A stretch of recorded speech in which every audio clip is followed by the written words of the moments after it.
welcome you to our R3 2025 release. We're hoping that, we're really excited to have you here with us today as we're going to explore the latest enhancements within this R3 release. It's designated to or designed to streamline some workflows, improve some visibility, and elevate the financial operations. Included in this release is some powerful updates across accounts receivable, accounts payable, purchasing, expenses, time, and much more. Plus, there's going to be some new automation tools and reporting capabilities that we'll know you'll love. Just to keep things running smoothly this morning, our host will be managing our mute settings throughout the session. You're welcome to use the chat for questions as we go through, and we'll open things up for a live discussion during the Q&A. So let's get started.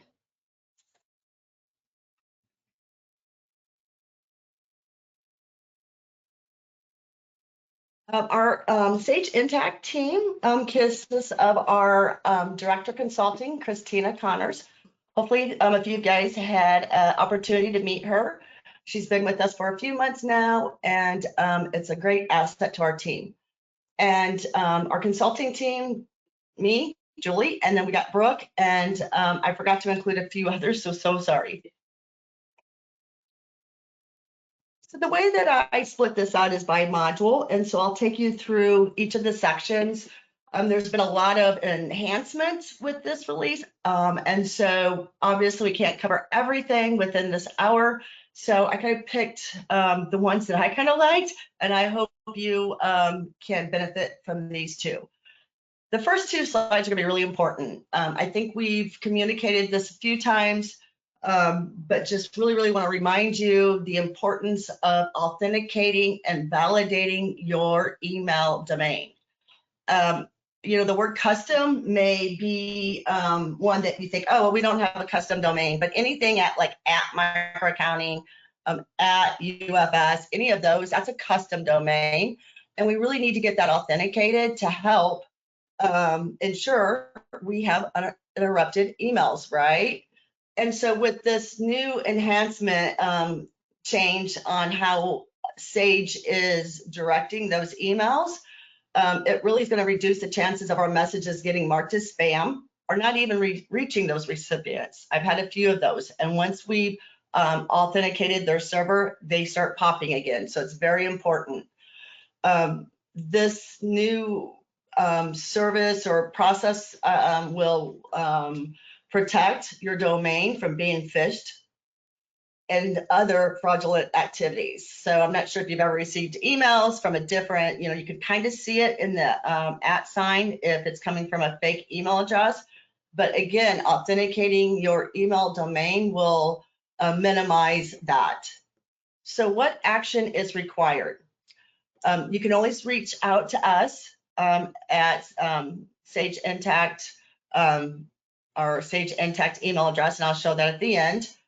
Or you can just work, if you're admin and Sage Intacct administrator, you can work directly with your email, your IT email administrator, and work through getting some DS keys. And I put some screenshots here. It's a pretty simple process. You have to have admin rights to do this, to get into this area. So really all you do is you have your IT specialist with you. You'll go into the company setup. You will click add domain. You just put your domain name. So ours is microaccounting.com, and you click this button. What will happen is it might take a couple of seconds, and especially during for releases, a lot of people start running this process, and so it might seem like it's not working. So make sure you come back to it, okay? So it might take 5 minutes. If everyone starts doing it this week, it's going to be a lot of users trying to authenticate. Just keep that in mind. It's pretty simple. Once you click that authenticate domain button, it's going to go out and produce keys. And these are the keys, and this copies right into Excel. You can copy this grid, give it to your IT guys, gals, and then they can enter it into their email servers, and they know how to do that. And once they do that, they'll come back and tell you that I completed it, and then you validate the domain. And then it'll actually say it's authenticated. That's the process. This is really going to help, again, with that delivery of those emails. So think about if I'm sending an AR invoice, or I'm sending an AP advice, letting the vendor know that I'm sending payment. That's an email going out of Intacct. So it's very, very, very important that this gets completed soon. Okay, again, you can reach out to us and we can help you. Or again, if you're an admin administrator, you can go directly into the company setup configuration and manage this yourself. So again, very, very important. Our next slide is going to talk about a new import service, and it's not really new. It's been out there, but they're expanding the different areas that we can use this tool. Okay, and so the benefit of this import service is it allows us to use one spreadsheet with multiple tabs. And it also will allow us to have real-time visibility on those errors. So for those folks that import a lot, you know that we'll import a file, we'll wait, we get an email says that it's been successful or there's errors. And the way that that process works is it goes one at a time, then it's going to find another error and another error. And then sometimes that import process can take you 15 minutes, especially if it's new, right? And so with this new import service, it shows all those errors at once, and you can clean them up right on the screen. Okay, so again, a very, very powerful new tool that they keep expanding and enhancing on. Now, the only way that we can get to this Intacct import service tool is through the company configuration import section. There's a company checklist, and I'll show you, I'm going to demo this piece later on. And so that's the only way you can get to it. So it won't have the little import button that we're used to, maybe if we're going to like AP bill and we can import directly from that screen. What will happen is we go to company imports, and then it'll allow us to import from there. Please note that, like I mentioned, it's only available through that company setup checklist, and you have to have permissions to that area, okay? Again, if you need any assistance with this, please feel free to reach out to us, and we'll be happy to help you. Okay, some of the things that, again, I really enjoy working in Intacct. So these are really cool things. I believe that they've enhanced, really excited about these. A couple of them have been out there, but they just keep enhancing them, like the default list views, okay? So some of you may have been already using these views. And what I mean by that is I'm hoping that you can see these two slides. This is the old view. So you can kind of see that I can't filter as much. You have to use your wildcard. So if I wanted to go find maybe all of the vendors that have property in it, I would have to go and type a wildcard and then property. With this new view, and I can get to this view a couple of ways, but as of Monday, this is going to be the default view experience for all end users. And so when you come into the system on Monday and you happen to land on the vendor page, it's going to look like this. Nothing's wrong with your system. It's just that new view that's been out there for a while now. You've probably noticed those hyperlinks out there. It says turn off enhanced list view or turn it on. Those toggle buttons will remain, but just know that as of Monday, and you land on the AP vendor bill, there's going to be different screens that they're defaulting. Not all of them are part of this enhancement, but they will be. So please try to get used to this area, this view. Very powerful. And again, I'll take you into some of the features that we like here. But this allows me to put anything in here without a wildcard. So if I was looking for avenues versus street, or if I was looking for Texas, I could just do that without a wildcard. I can freeze columns, I can add columns, and I can do split view. So if it just seems too overwhelming and you are, it's a busy Monday morning and it's just like, I just got to get back to that old view, not a problem. You'll just come right up here, if I can find my mouse, and turn off that enhanced list. But my recommendation is let's just leave it on. Let's get used to it, because that's going to be the way of the future. That's going to be our view. That's the way it's going to be. And they're going to expand them to the rest of the pages. So it's pretty exciting, I think, especially when you go look into the vendors and the bills and you have that split view. So I think you're going to see some exciting stuff if you haven't explored with it recently. Another neat thing that they're doing is they're really trying to improve efficiencies, reducing maybe the number of clicks that I have to go through just to pay a bill or just to navigate, right? So what they've done here is they've added on the vendor list. So I'm sitting on the vendor list here, you can see. They've added a new column, and I apologize for the screen, but again, we're going to view this in a demo. They've added the pay feature. So I can go to a particular vendor. I can pull up maybe all of the medical equipment repair, find all of those bills and pay them by selecting all of them. When I click the pay button, it's just going to bring up the pay bill screen, something that you're familiar with.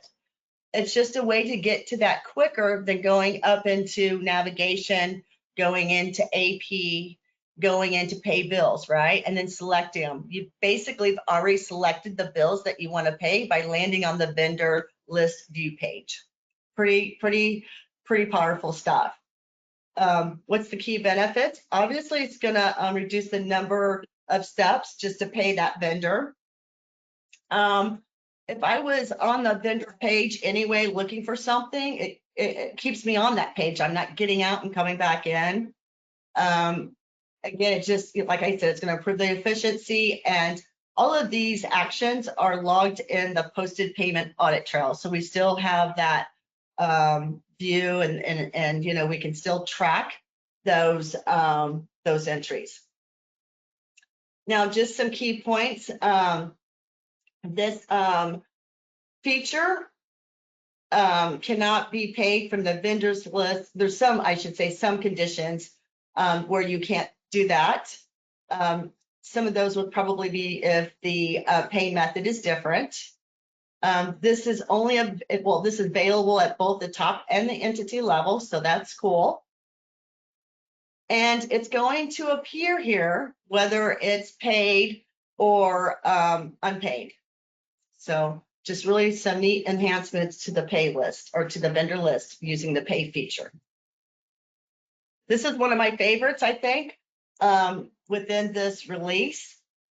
For those folks that are utilizing AP automation, and for those folks that are not, something that you should explore. It's a very powerful tool, and a lot of clients love it. If you've been using AP automation prior to May of 2025, you're going to have this old email format, and you're probably used to this. What happens is your invoices are going to come in, and then it's either you're manually forwarding it to whatever email that's applicable, and then it gets coded from there, and you're able to pay it, right? Well, now, by us authenticating and moving to the new format, and I'll explain that in a minute, we're able to use forwarding rules. So what that means is, if let's say I have multiple AP email accounts and it comes in, I can create a rule that says, hey, if the email is coming from WD100, I want it to go to WD100@ai.sage.com. So now, by migrating to this new email format, we can support those forwarding rules. and that's really cool. What's needed or what action is needed to move over to this new format? Again, if you are new to AP automation from May of 25 on, your emails were set up in this format. And so you're already supported. You can create forwarding rules if you'd like. For those other customers or clients that have been using AP automation for some time now, obviously before or prior to May of 2025, we need to, you'll reach out to us, we'll submit a ticket to Sage Support, and they will go ahead and convert that format for you. So they'll convert the Sage Mail to the AI. See, we're using a lot of AI, sage.com. And, Sage is really investing a lot in AI. So I mean, just with the AP automation, we got Copilot, we have a lot of neat things. So this is very cool. So for those folks that, again, are using AP automation prior to, reach out to us and we can help you with that.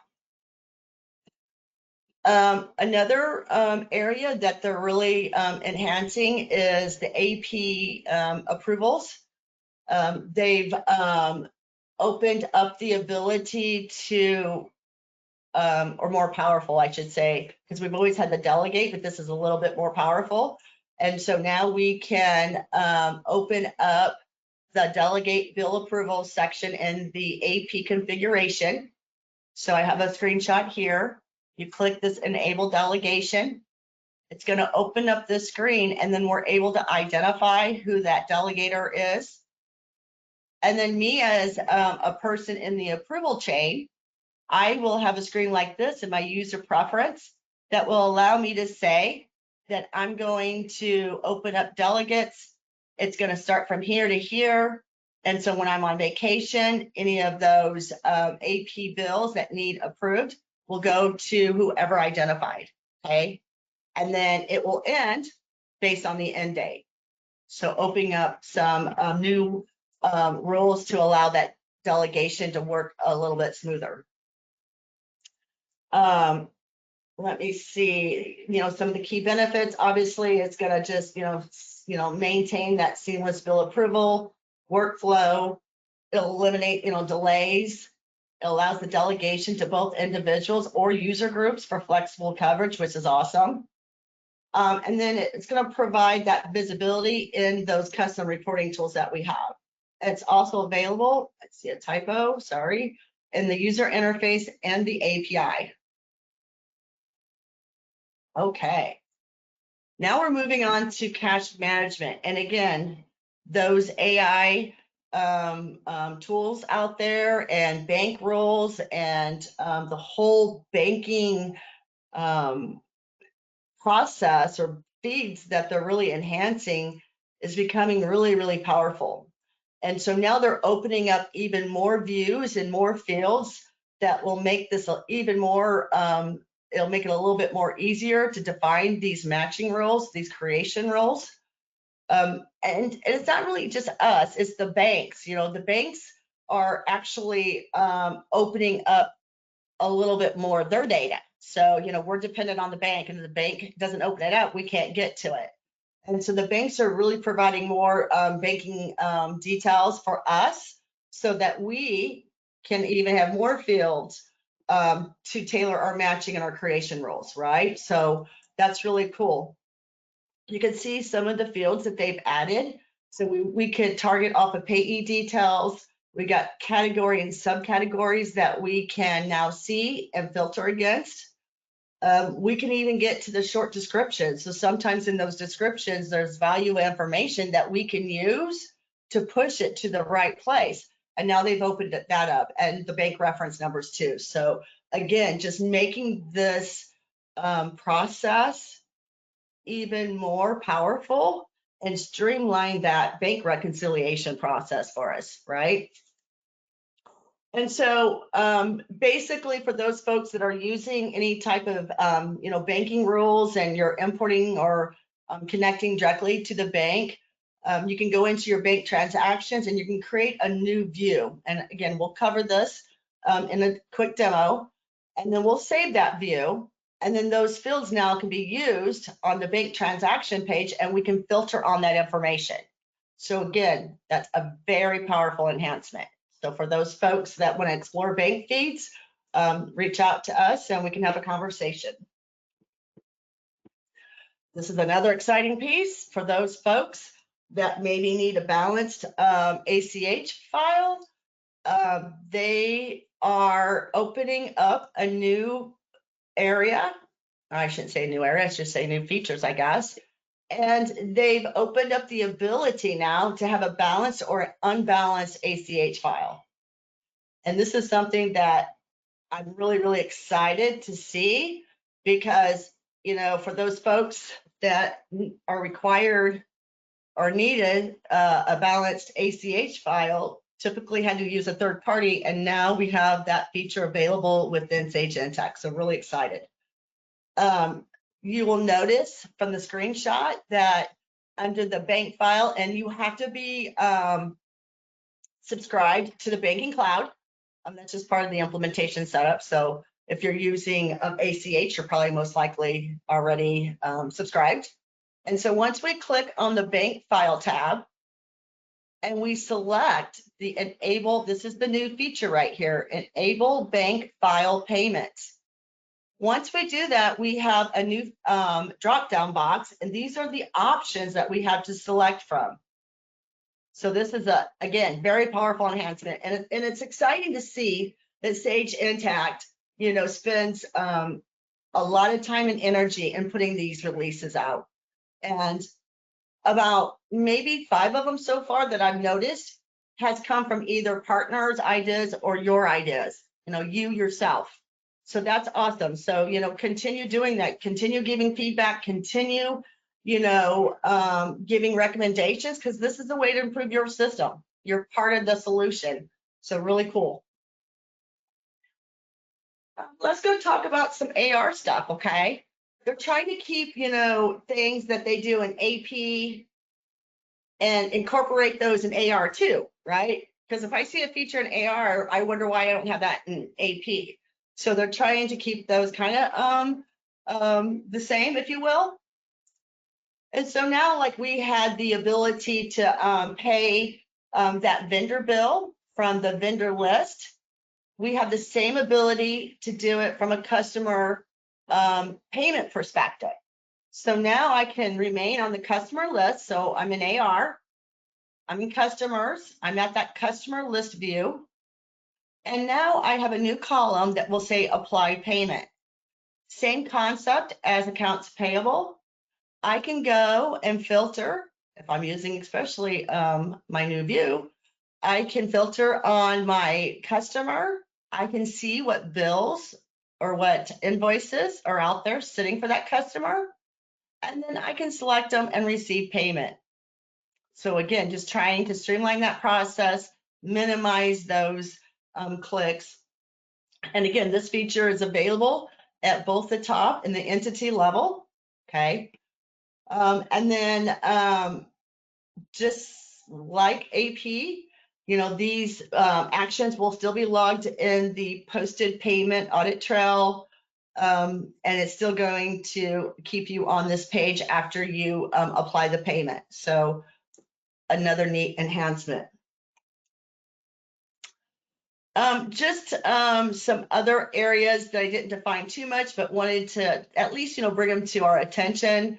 You know, really doing a lot around advances. And so now they've brought in the ability to track, you know, sometimes it might be hard to find advance. And so now they've allowed or brought the ability to track advance by a payment ID. And so that payment ID is going to be available in reports so that we can search better on that. With this new feature, we also will have the ability to create an advance and save it as a draft. And so what that does is it allows me to come back to it, right, and complete it. And maybe I don't need that advance now, so I can delete it without reversing it out. So again, Very powerful stuff. Let's see, enhancements to credits. Same concept. It's going to help us streamline how those credits are applied when we're receiving those payments. It's going to save time. We can apply these credits to multiple invoices. We can stay efficient while we're working in advances or AR. So I'm not sure how many people use the AR adjustment and advancements, but again, very powerful. And coming soon, you know, there's going to be a new feature on recording customer refunds. And so that just wanted to let you know that in case you guys do record or receive a bunch of refunds outside of Sage Intacct. And so it's gonna allow us to bring those refunds in and streamline that process. They're also going to give us more flexibility in filtering the AR ledger report. And where we can now, you know, filter by that customer group, and it's going to include those child customer records. They're creating a couple of new custom objects where it's going to create, you can create a custom report on those refunds. So when those refunds come in from outside of Sage Intacct and we bring them in, there's going to be a new custom object that we can report off of.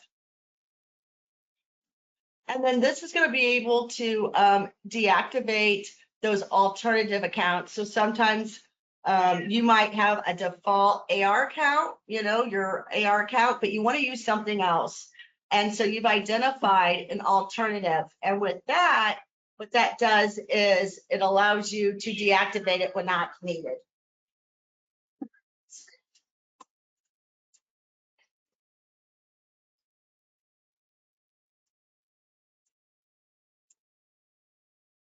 Okay, let's move on. For those folks that are using, this is Sage Intacct fixed assets. So there's a lot of fixed assets, I'd say applications that our clients use. And so this one is Sage Intacct, okay? And so what's new in fixed assets is it's going to give us the ability now when we bring in those historic, so we're going live and we need to bring in those historical depreciation amounts. Now we'll have an area that we can put those in when we're building the asset. Okay. We also have the ability to either, this is where when we go and import that and we enter our go live date, this is where we're going to say we're going to enter that manually instead of it calculating. And so it says when we enter this manually, we're going to get a new field where we can enter that amount. And so with this new feature, it's going to gain, you know, flexibility. It's going to align the depreciation values with our asset books. And it's going to save time because it'll reduce those manual reconciliations during that historical asset migration. Now we can also, this is another cool feature enhancement. We can update assets in bulk using that new import service that I mentioned earlier. And again, we can only get to this from the checklist, the company checklist. But it allows us to perform these. We can place assets in service now, dispose those, we can transfer, we can put them back in review and update the asset details. So again, very powerful for fixed assets. This is, I think this is all, I mean, this release has a lot of enhancements. And so here's another good one for those fixed assets. You know, there's times where we may have accidentally posted something and we needed to revert that back. And it wasn't the easiest process. And now, so what we have is we have a button here.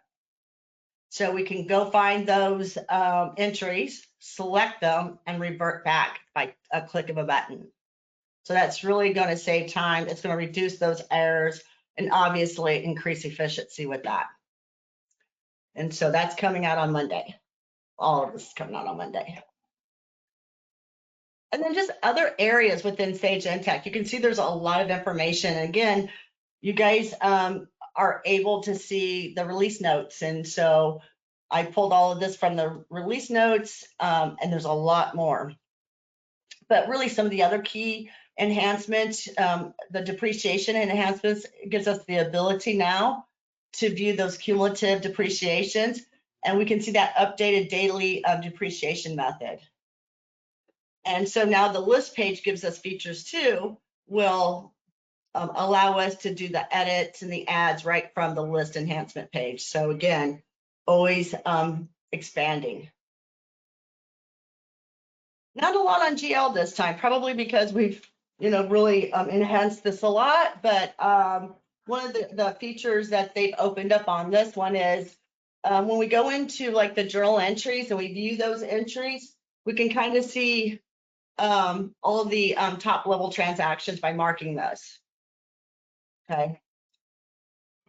Now, this isn't added to the enhanced version. So if you turned on the enhanced view, you won't see that option. Okay.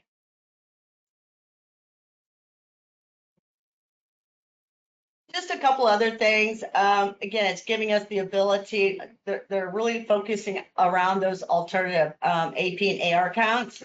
And now we're able to activate those. But if they're used within any of the configurations, you can't unactivate them. They'll have to stay active. But obviously the benefit by us having that new enhancement is we can inactivate those accounts, and they won't be visible in the list when we're coding, which will reduce errors. Here's another neat area. Expenses. For those people that have been using employee expenses and maybe time, you've noticed in the last release, they separated those out. And really focusing around the credit card processing, employee expenses, and reports.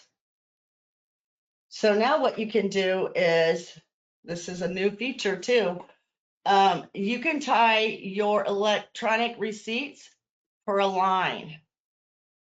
So that really keeps it, especially if you had maybe like, I don't know, 4 weeks worth of expenses and they're coming from all over the place.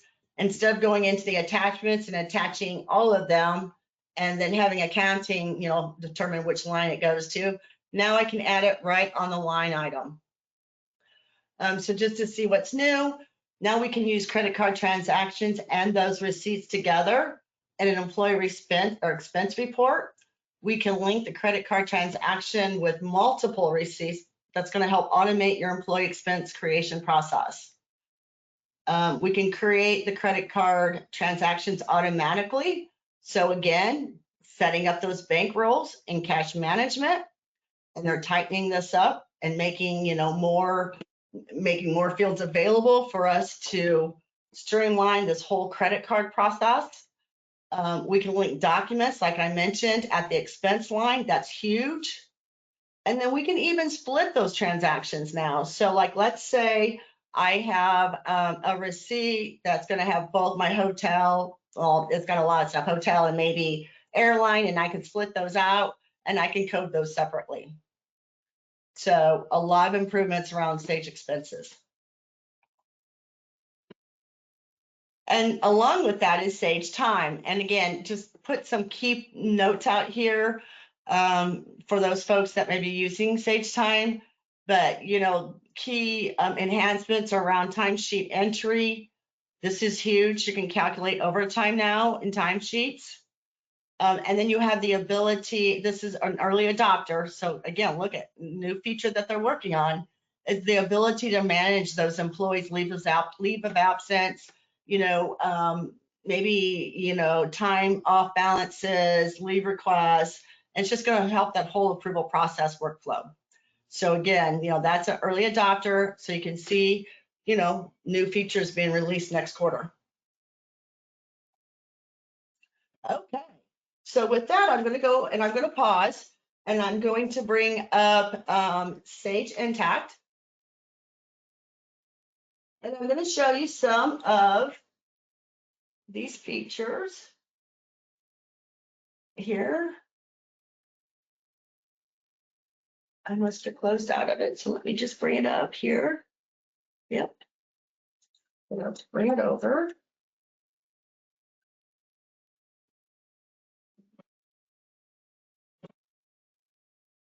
Okay. So what this is we get a copy of a pre-release. So some of the features and functionalities not all in this environment. So I'm going to take us through the areas that I do have and just to kind of get you excited, okay? And I know that we've been talking about email authentication, but it's a it's a big important requirement because of our email domains and how people fish off of those email. And so it's very important that you work with your IT guys and get this completed in the next couple of weeks. So what happens is, again, it's pretty simple process. From the navigator, we will click on company. We'll go to setup. We come into the company configuration. We click on the security tab and you have to have company admin full to do this. And then if you didn't click edit, you'll click edit. And then we just come right down here like I had in my screenshots. You just click to add your domain. And once you add your domain, you will receive some DNS keys. So I'm just going to put microaccounting. And when I authenticate this, it'll take a second. I can copy this, email it to my IT group, and then they'll turn around and they'll put these keys, they'll know what to do with it in their email server, the DNS section. They'll come back and say they completed that, and then you'll validate domain. If it doesn't say it's validated, then or authenticated, then something's wrong with the keys and they need to go back and forth, okay, which is rare. You can see it's a pretty simple process. This helps with the email delivery and highly recommend you get this completed. Okay, let's see what else I can show you in this new release. The import service tool is an area that I think we have a webinar maybe up and coming on this. But for those folks that import a lot, the only way to get to this tool, because you might be used to going to AP bills, and you'll notice that you have an import button here. Well, this new import service feature is only available through the company. So you go to company, you go to setup, and it's the import data. Again, you have to have permissions to the checklist to get here. Oh, sorry, I didn't mean to go. Yeah. Now what's going to happen is, and some of you may be here, some people may operate from this screen. Some people just import from the area that they're importing to, right? So like if I wanted to go to maybe, let's see which area I want to go into. You'll see that some of these, let's go to account groups. Let's go see if you can see some of these. I must not have my import tool set up. I apologize. Oh, here it is. Sorry. It's right up here. Now what you do is you'll go, if it loads, and this is called your import workspace. So if you're looking for it on the checklist, it might take a second to load. So I might go ahead and go to the next screen until this loads. Just here it goes.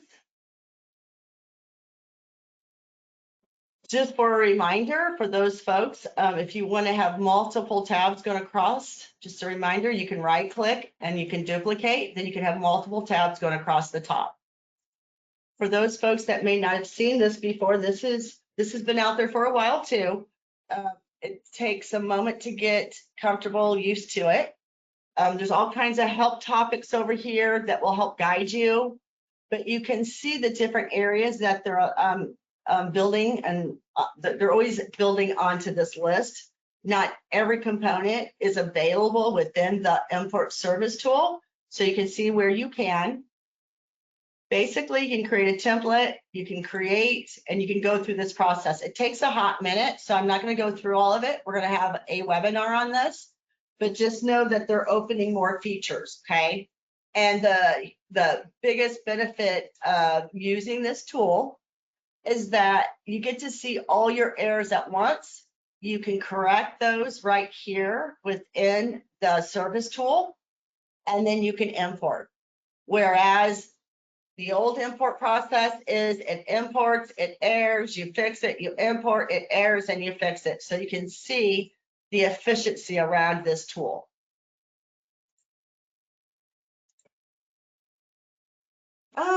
Let's see, let's go talk about those vendors. So again, if I go to my navigator, I click on accounts payable, I select my vendors. I'm on my vendor screen. I have the ability to pay right from the screen now. And when I select pay, it's going to bring you to the paid bill screen, which is, the same screen that you work from on a day-to-day basis. But now it just allows me to already select those bills. Those bills would already be selected in my view, and I can hit those pay now. Whereas, pay bills, I come in here, I either pull a date range, I pull a vendor, and then I have to go select.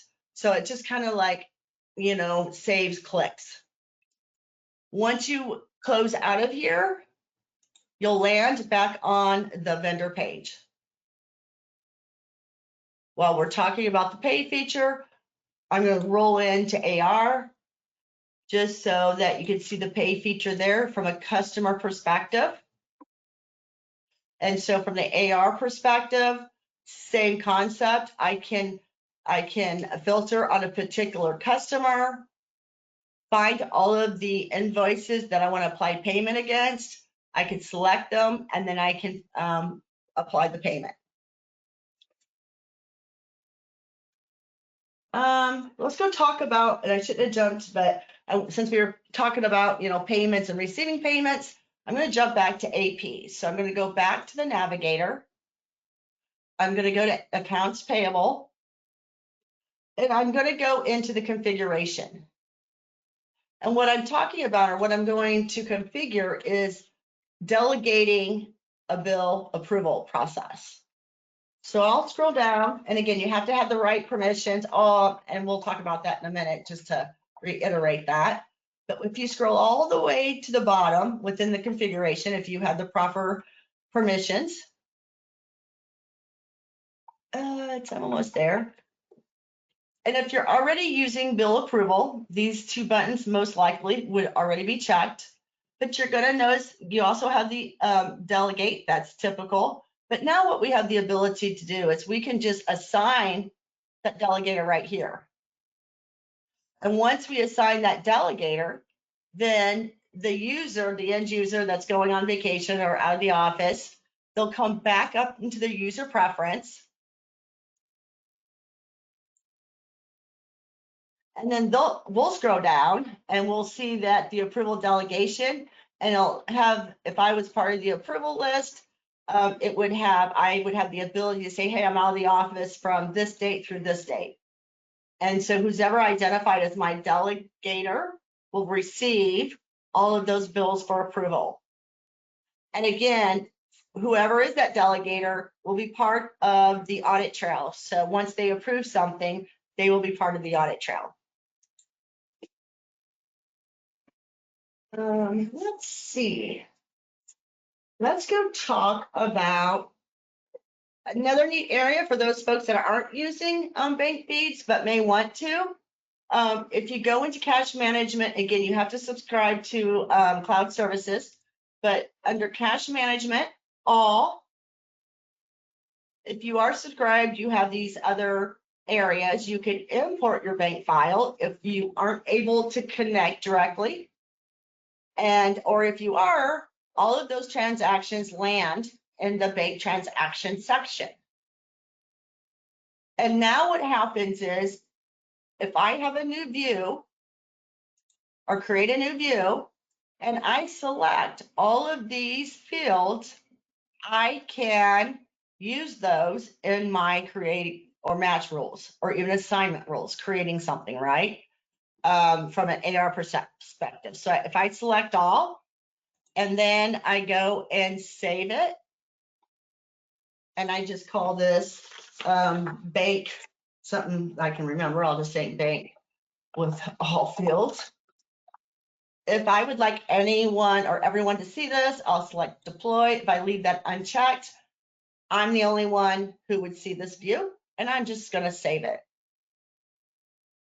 Now what will happen is that view is available in this section, that very first drop-down list. And if I select bank with all fields, you can see all the fields now that are available. And I can search off of those, even within here. And then I can also use those for my rules. So very exciting, and more to come. I mean, again, what is bank feeds? It helps with bank reconciliation. And it can also create GL entries. So this is becoming more and more powerful every day. Other cool areas, let's see what I can take you through. Let's talk about that default list view, just so that we touch on that. So what I'm talking, and I referenced AP, but it's throughout the system. Anywhere we have an area that has turn on enhanced list will become a default view on Monday. So don't forget, updates on Friday. We come in on Monday. You log into Intacct. You go to your bill section, and it's going to look like those. It's okay. That's just the default. Try to get used to it. Like I said, I'm going to show you some cool stuff in here.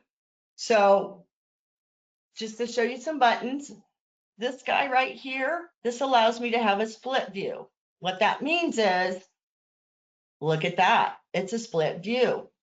I can go look at a bill for American Express, and I apologize for the slowness, and I can see the bill right from here. I typed in the vendor. Here's my bill, and I can see the details. I thought that was kind of cool too. Look, I can get right into the vendor from the split view. How cool is that? And if I needed to edit something on that bill for that vendor, I could click edit. I could make that correction, save it, and that's part of that bill. So again, very, very powerful stuff, especially when I want to see that attachment. Up here, we have this is how we could configure some columns, meaning that what do you want to bring into this view? What do you want to remove? I mean, again, this is something that we need to get used to because it's the way of the future. Let's say that you're really busy and you don't want to mess with it. Then what you can do is you can turn it back off, okay? So if you go back, come on. Let me just take it this way. Up here, there's a little guy. Sorry. Oh, this was really cool too. This is what I want to show you. So right from here, this is create a bill. So again, you're in the bill view, and you can create your bill without going back into the top level and saying AP bills add. So you're right in that list view right from here. Right from this view, I can create a bill. Same thing with my vendors. So if I turn on the enhanced view and I split view,